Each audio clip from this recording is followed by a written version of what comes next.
ప్రేక్షకులకు నమస్కారం. సదాశివ సమారంభాం శంకరాచార్య మధ్యమాం అస్మదాచార్య పర్యంతం వందే గురు పరంపరాం.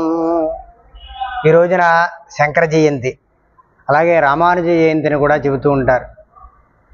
లోకానికి గురువైనటువంటి శంకర భగవత్పాదుల వారి యొక్క దివ్యమైనటువంటి ఉద్భవ కాలం ఈ రోజుని వైశాఖ శుద్ధ పంచమి శంకర భగవత్పాదుల వారు ఆర్యాంబ గర్భాన ఉదయించినటువంటి గొప్ప మహోత్కృష్టమైనటువంటి భారతీయ సనాతన సంప్రదాయాన్ని విశేషంగా విస్తరింపజేసి ద్వైతమైనటువంటి 2-3 రకాలైనటువంటి భావాలతో బాధపడుతున్నటువంటి సందర్భంలో యావత్ ప్రపంచము భారతదేశం అంతా కూడా సనాతన సంప్రదాయాన్ని ధర్మోద్ధరణని చేసినటువంటి గొప్ప మహామనిషి. అనేక మంది మహానుభావుల్లో పరమోత్కృష్టమైనటువంటి విశేషమైనటువంటి వ్యక్తిగా మనకి శంకర భగవత్పాదుల వారు కనపడుతూ ఉంటారు. అందుకే చెబుతూ ఉంటారు అలాగే సూరదాసు జయంతి అని. ఇలాంటి మహానుభావులందరూ కూడా ఈ రోజున ఉద్భవించినటువంటి మహోన్నతమైనటువంటి రోజు. శృతి స్మృతి పురాణానామాలయం కరుణాలయం నమామి భగవత్పాదం శంకరం లోకశంకరం. అటువంటి మహానుభావుని యొక్క దివ్యమైనటువంటి ఉదయించినటువంటి రోజును పురస్కరించుకుని ఈ రోజున స్వామి యొక్క విశేషాన్ని తెలుసుకుందాం. క్లుప్తంగా చెప్పుకుంటే చాలా విశేషమైనటువంటి స్వామివారి యొక్క శంకర భగవత్పాదుల వారి యొక్క శంకరాచార్యుల వారి యొక్క విశేషం ఉన్నది. అయితే క్లుప్తంగా కనుక చెప్పుకున్నట్లయితే శంకరాచార్యుల వారు శంకరుడు అనేటువంటి పేరు ఆయనకి పెట్టారు. ఎందుకంటే ఈశ్వరుని యొక్క అనుగ్రహం వల్ల ఉద్భవించినటువంటి కారణంగా శివగురువు ఆర్యాంబ అనేటువంటి దంపతుల పుణ్య దంపతులకి లేక లేక లేక లేక నిరీక్షిస్తున్నటువంటి సందర్భంలో ఈ శంకరాచార్యుల వారు ఈశ్వరుని యొక్క అనుగ్రహం వల్ల పుట్టడం చేత శంకరుడు అనేటువంటి పేరు పెట్టారు. అయితే ఆచార్యత్వం అనేటువంటిది అనేక రకాలైనటువంటి వేదాంత భాష్యాన్ని ఆయన గ్రహించినటువంటి సందర్భంలో, ఆచార్యత్వాన్ని పొందినటువంటి సందర్భంలో ఆయనకి ఆచార్యుడు అని, ఆ విధంగా శంకరాచార్యులు అనేటువంటి పేరు ఆయనకు వచ్చింది గౌడపాదుని యొక్క శిష్యరికం చేసినటువంటి సందర్భంలో. అయితే ఇక్కడ కాలడి అనేటువంటి నగరంలో, ఆ నగరం చాలా ఉన్నతమైనటువంటి స్థితిలో ఉండేటువంటిది. ఒక సామాన్యమైనటువంటి జీవనం సాగిస్తున్నటువంటి ఆ బ్రాహ్మణ దంపతులకి పుట్టినటువంటి వారు శంకరాచార్యులు వారు.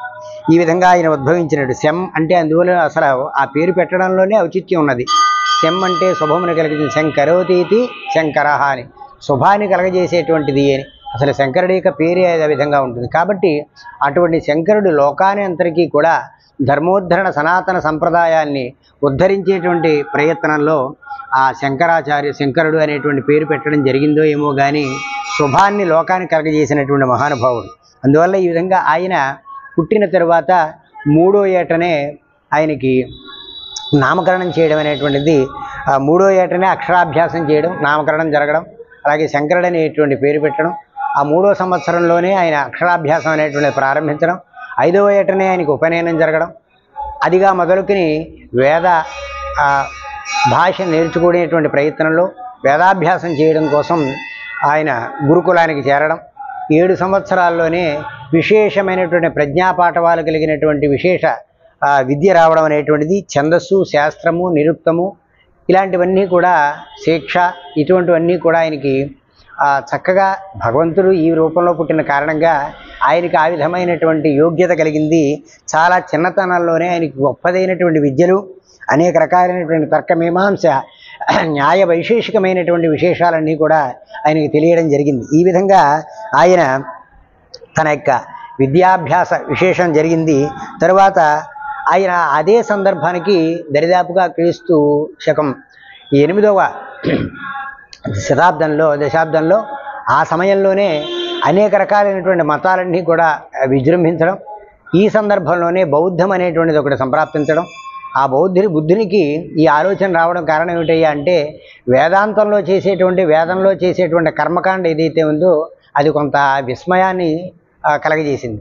ఆ కారణంగా ఆ విస్మయంతో, అంటే ఒక పళ్ళెంలో ఉన్నటువంటి బియ్యం కానీ గోధుమలు కానీ అందులో కొన్ని రాళ్ళు ఉంటే రాళ్ళు మాత్రమే ఎక్కువగా విశేషంగా చూడగలిగేది తప్ప అందులో ఉన్నటువంటి యథార్థమైనటువంటి కొన్ని రాళ్ళు తీస్తే మిగిలినంతా కూడా ఈ కర్మకాండ, ఈ ధార్మిక చింతన, ఈ ధార్మిక ప్రక్రియ, ఈ హిందూ సనాతన సంప్రదాయమైనటువంటి వ్యవస్థ అంతా కూడా చాలా గొప్పది అనేటువంటి తెలుసుకోలేక కొన్ని రాళ్లను మాత్రమే చూసి ఇదంతా కూడా ఇలాంటిది అనేటువంటి భావన చేత ఈ హైందవ సనాతన సంప్రదాయాలకు సంబంధించినటువంటి కర్మకాండ ఎందు కొంత విరక్తి చెందినటువంటి వాడై బౌద్ధ ధర్మాన్ని తీసుకోవడం, ఆ బౌద్ధ ధర్మంలో యావత్ ప్రపంచమంతా కూడా ప్రదర్శన చేయడం, తద్వారా బౌద్ధులుగా తయారు చేసేటువంటి గొప్ప విశేషమైనటువంటి ఆలోచన రావడం. ఇంతేకాదు అదే సమయంలో శైవులు, గాణాపత్యులు, శాక్తేయులు వీళ్ళందరూ కూడా ఈ అనేక మతాలు ప్రభవించి ఆ సందర్భంలో అల్లకల్లోలంగా ఉంది భారతీయ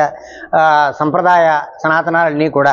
ఆ సందర్భంలో సూర్యమతస్థులు 12 దేవాలయాలు గాను, అలాగే గాణాపత్యులు 12 గణపతులు గాను, శైవులు 18 జ్యోతిర్లింగాలు గాను, అలాగే శాక్తేయులు 51 శక్తిపీఠాలు గాను, ఈ విధంగా వైష్ణవులు లెక్కలేని క్షేత్రాలు ఉద్భవింపజేశారు, అన్నీ కూడా తయారు చేశారు.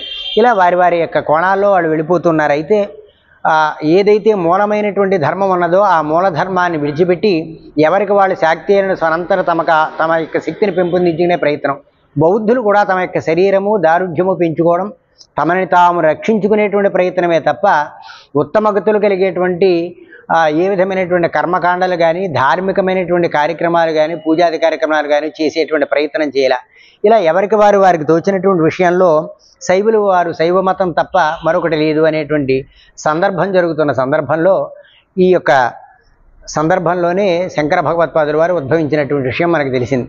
కాబట్టి ఈ విధంగా శంకర భగవత్పాదుల వారు దీని గురించి పరమేశ్వరుడు ఉద్భవించాడా అనేటువంటి విషయం మనకు కనబడుతోంది.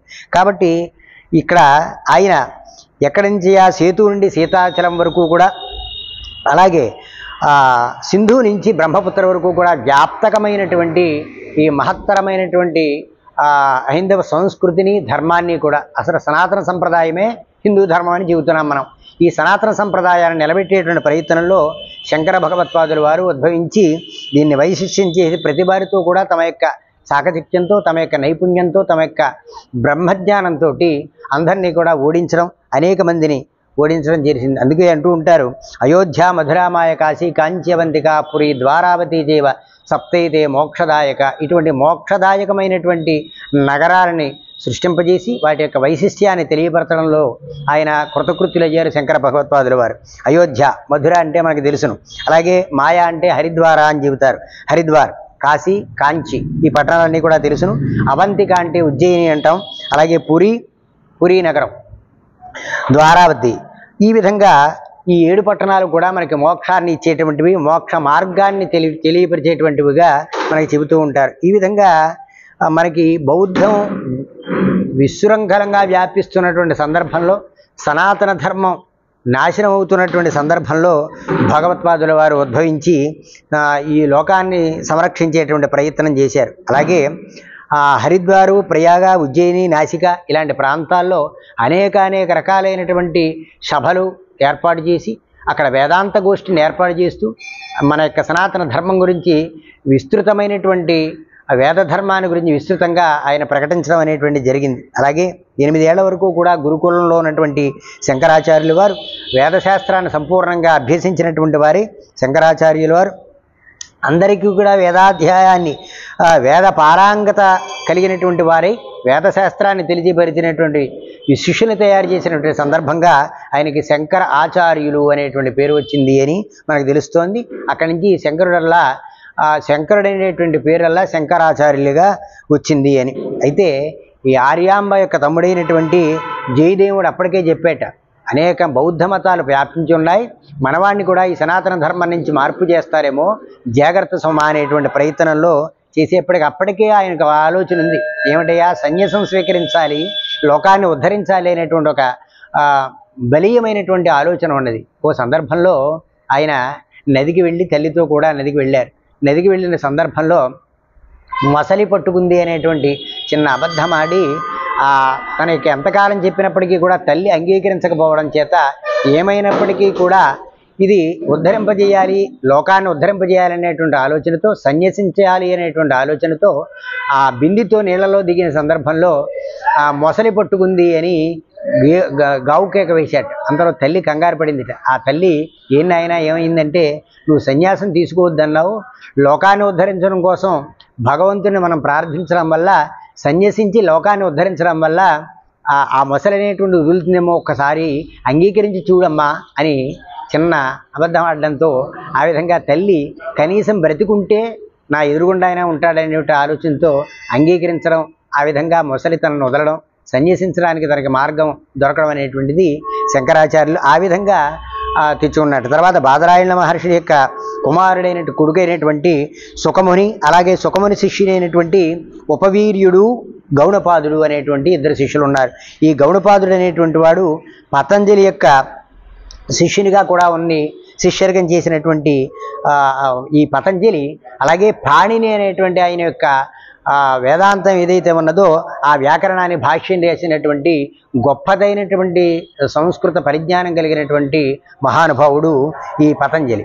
అయితే ఈ పాణిని యొక్క వ్యాకరణం రాసినటువంటి వాడు. ఈ విధంగా చేసిన సందర్భంలో పతంజలి 1000 మందిగా ఒకేసారి విద్యని నేర్పగలిగేటువంటి ఒక రకమైనటువంటి యంత్రాన్ని తయారు చేశారు. అది కూడా ఎందుకు జరిగిందయ్యా అంటే, ఆ పతంజలి అనేటువంటి ఆయన విద్యను బ్రహ్మాండంగా నేర్పుతున్నట్టు. అలా ఒకళ్ళొకళ్ళకి తెలిసినటువంటి వారి అనేక మంది 100 మంది 1000 మందిగా తయారైపోయారట. ఈ 100 మందికి ఏకకాలంలో విద్యని ఇచ్చేటువంటి సందర్భం లేక ఆయన ఒకసారిగా ఒక యంత్రాన్ని తయారు చేశాట. ఏమిటయ్యా?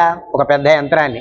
ఆ యంత్రమే ఏకకాలంలో విద్యార్థులందరికీ కూడా విద్యని ఉపదేశిస్తూ ఏకకాలంలో ఆ యొక్క విద్యని మళ్ళీ పునః ఒల్లివేసేటువంటి ప్రయత్నం చేసేటువంటి స్థితి ఆ యంత్రానికి ఉందిట. కాబట్టి ఆ విధంగా యంత్రాన్ని తయారు చేసి ఈ గౌణపాదుడికి అప్పచెప్పి ఆయన బదరికి వెళ్ళిన సందర్భంలో శిష్యులందరినీ జాగ్రత్తగా చూడమని. ఆ సమయంలో ఆయన ఎక్కడికో తన యొక్క వ్యాపకం ద్వారా బయటికి వెళ్ళడం వల్ల ఒక శిష్యుడు ఆకతాయితనం చేత ఆ యంత్రాన్ని ఎవరూ ముట్టుకోవద్దన్నప్పటికీ కూడా యంత్రాన్ని తాకిన ద్వారా అక్కడ నేర్చుకునేటువంటి విద్యార్థులందరూ కూడా ఒక్కసారిగా భస్మీపటం అయిపోయారు. అందరూ కూడా మరణాన్ని పొందారు. వెంటనే గురువు గారు వచ్చేప్పటికి వీళ్ళందరూ కూడా శిష్యులందరూ కూడా భస్మీపటలం అయిపోయినటువంటి సందర్భంలో చూసి ఆగ్రహించినటువంటి వాడే గౌణపాదుడికి ఒక శాపం ఇచ్చాడు. పరమోత్కృష్టమైనటువంటి విజ్ఞానము కలిగినటువంటి భగవత్ స్వరూపుడైనటువంటి శిష్యుణ్ణి నువ్వు తయారు చేసి అతనికి ఆ విద్య బోధించే వరకు నీకు జ్ఞాపకం ఉంటుంది. తరువాత ఆ ఒక్క విద్యార్థికి మాత్రమే, తరువాత నీకు ఏ విధమైనటువంటి వేదాంత జ్ఞానము జ్ఞాపకం ఉండదు సుమా అని శాపం ఇవ్వడం చేత దుఃఖించాడు. ఆయన బాధపడ్డాడు, ఎదురు చూస్తున్నాడు. అదిగో అదే సందర్భంలో ఈ పతంజలి ఆ శిష్యుడైనటువంటి గౌణపాదుడి శిష్యుడిగా శంకర భగవత్పాదుల వారు అక్కడికి వెళ్ళారు. ఆ శంకరాచార్యుల వారు చూడడంతో బ్రహ్మాండమైన ఆనందం వచ్చింది గౌణపాదుడికి. చాలా ఆనందపడ్డాడు. ఓహో, నాకు తగినటువంటి శిష్యుడు దొరికాడు అని. ఒక్కసారిగా కాంతి పుంజాలు ప్రబలినట్టుగా కోటి దివ్య ప్రభాభాసమైనటువంటి విధంగా ఒక్కసారిగా కాంతి వెరజల్లిందిట. ఆనందపడ్డాట. ఆ సందర్భంలో అతని శిష్యుడిగా చేసుకున్నాడు. అయితే ఇక్కడ ఒక సందర్భంలో బదరిక వెళ్ళిన సందర్భంలో గౌణపాదుడు శంకరాచార్యులకి శిష్యుల యొక్క అజమాయిషి చెప్పాట. ఆ సమయంలో ఆయన ఆ విద్య నేర్పుతూనే శిష్యులందరినీ కూడా చూసేటువంటి వారందరినీ కూడా చక్కగా చూసేటువంటి సందర్భంలో ఆ సంవత్సరం బ్రహ్మాండమైనటువంటి మేఘావృతమైందిట. విపరీతమైన మేఘాలు వచ్చాయి, బ్రహ్మాండమైనటువంటి వృష్టి వచ్చింది. ఆ సందర్భంలోనే ఏమండి శంకర భగవత్పాదులు ఒకటి కాదండి, అనేక వందల వేల స్తోత్రాలు, పారాయణాలు, అష్టకాలు అనేక రకం ఇచ్చేది వేళ మానవ జీవితంలో మనందరం కూడా భగవంతుణ్ణి దగ్గరగా వేదాంతం తెలియకపోయినా, వేదశాస్త్రం తెలియకపోయినా, సంస్కృత పరిజ్ఞానం లేకపోయినా శంకర భగవత్పాదుల వారు అందించినటువంటి అనేక రకాల స్తోత్రాలను చదువుతూ మనం భగవద్ అనుగ్రహాన్ని పొందడం కోసం సుగమమైనటువంటి మార్గం ఇచ్చినటువంటి మహానుభావుడు శంకర భగవత్పాదుల వారు. కాబట్టి ఈ విధంగా ఆయన అప్పటికప్పుడే ఆ మహాప్రళయంలో కొన్ని వేల ఆవులు కొట్టుకుపోతున్నాయి, భూములు కొట్టుకుపోయి, వృక్షాలు కొట్టుకుపోయి, అనేక రకాల జీవరాశులు, మానవులు నిలవుంచుకున్నటువంటి పదార్థాలు ఇవన్నీ కూడా కొట్టుకుపోతున్నాయి. ఇవన్నీ కూడా చూసినటువంటి వాడే నర్మదాష్టకం చెప్పేట. ఆ నర్మదాదేవిని యొక్క నర్మదా నదిని శాంతింపజేద్దామనేటువంటి ప్రయత్నంతో నర్మదాష్టకము అని. అంతేకాదు బాల్యంలో బాలబోధి అనేటువంటిది కూడా ఆయన 5 సంవత్సరాల కాలంలోనే రచించేట. ఇలా ఆయన 5 సంవత్సరాల నుంచి 5వ సంవత్సరం నుంచి అనేక రకాలైనటువంటి వేదాంతాలని, అనేక రకాల అష్టోత్తరాలని, అనేక రకాలైనటువంటి అష్టకాలని, ఇలా స్తోత్రాలని అనేక రకంగా ఇచ్చారు. అంతేకాదు ప్రపంచంలో భేదవాడు పేదవాడు అనేటువంటి వాడు ఉండకూడదు అని, పేదరికం వల్ల దరిద్రాన్ని అనుభవించకూడదని కనకధారాస్తవము అనేటువంటిది, కనకధారాస్తుతి అంటారు, స్తోత్రం అంటారు. ఆ కనకధారా స్తోత్రం కూడా వందే మందారు మందార విందిరానంద కందళము అమందానంద సందోహ బంధురం సింధురాననము, ఇలా గొప్పదైనటువంటి శ్లోకాలు చెప్పారు ఆయన.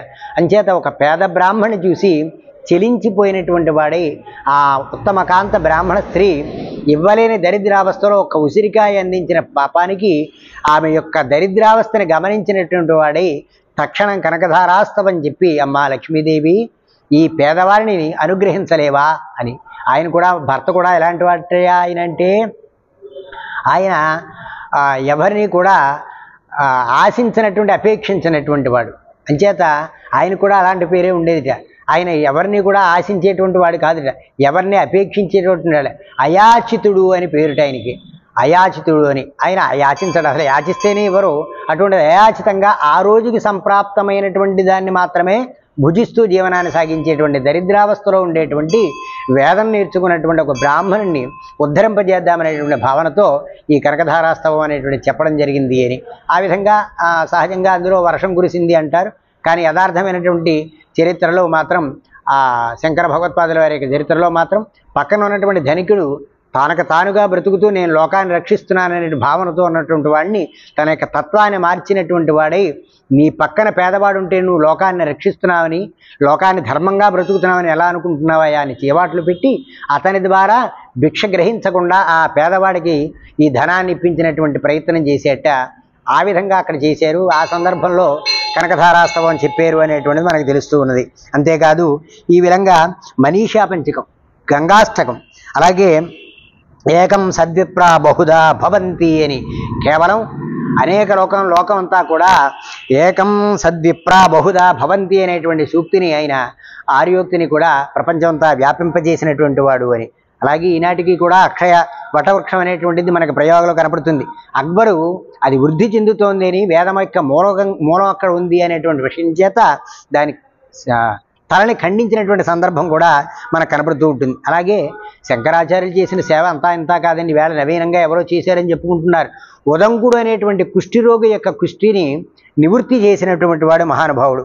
అలాగే అనేక రకాలైనటువంటి శాక్తేయులు వాళ్ళ యొక్క వామాచార సాంప్రదాయంలో చేసేటువంటి ప్రయత్నం ఏదైతే ఉందో దానంతటిది కూడా సనాతన సంప్రదాయం వైపు వారిని మళ్లింపజేసినటువంటి మహానుభావుడు.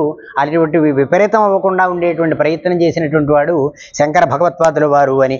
అలాగే కాపాలికలు ఒకసారి అతని శిరస్సుని ఖండించేటువంటి ప్రయత్నం కూడా చేశారట. శిష్యుల ద్వారా ఆయన రక్షింపబడ్డాట. ఈ విధంగా ఆయన కూడా అనేక రకాల బాధలు పడినటువంటి వాడి లోకోద్ధరణ కోసం, అందుకే అంటూ ఉంటారు సహజంగా శంకర భగవత్పాదుల వారు ఏ విధంగా ఉంటుందయ్యా అంటే, గాంధర్వంచ కవిత్వంచ సూరత్వం దానశీలత అని. ఇవన్నీ కూడా అభ్యాసేన